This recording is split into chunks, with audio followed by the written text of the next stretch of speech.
So tell us a little bit more about the educational programs and here at Priceless Farms and what the students will be learning as they work here.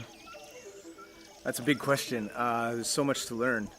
So Priceless Farms is a model of a business that is extremely ethical in the sense that the practices and the technologies and the techniques that we deploy are increasing soil fertility over time. They're increasing biodiversity over time.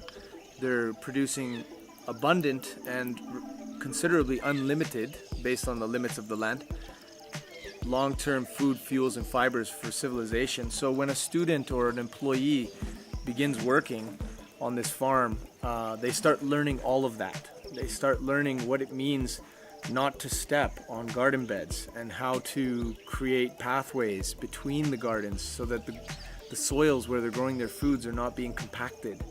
They're learning about mulching so that when the sun comes out and there's not as much water coming from the sky, the soils are protected in and around the garden, and this is increasing the soil fertility and keeping the moisture in, thus extending your growing season. They're learning about how a forest works as a system of interconnected biological life forms, all codependent and cooperating with each other.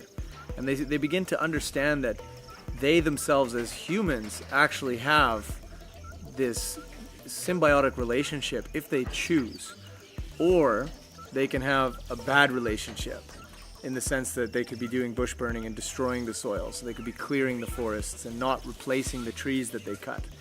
So really what a student is learning when they come here is the right way to live.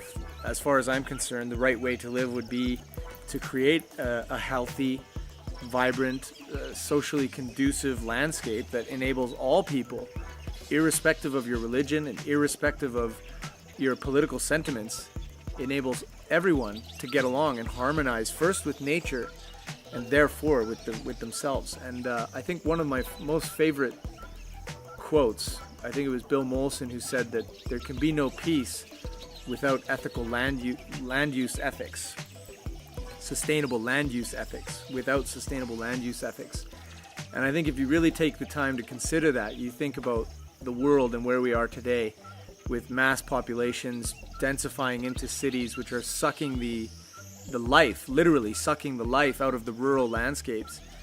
If we don't transition, kind of take a step back and really look at the damaging impacts that we're having and then create a system that transitions us back into a sustainable methodology, we're looking at a very stark future. And so many tens of millions of people right now today are in this sort of refugee lifestyle, and tens of millions more will be in a refugee lifestyle if we don't start advancing these very practical, very, very, very much needed techniques and technologies. And they're very simple.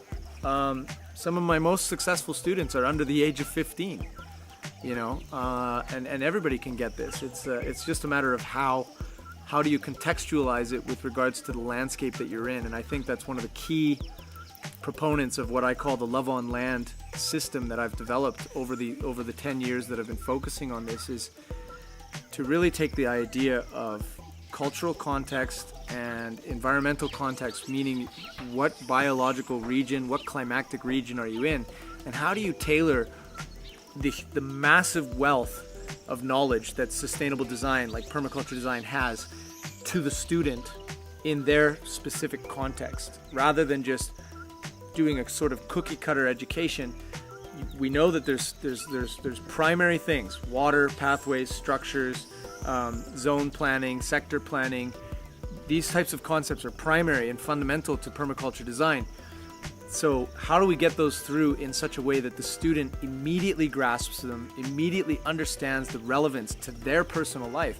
And I think it's a beautiful thing when you start to see that happen.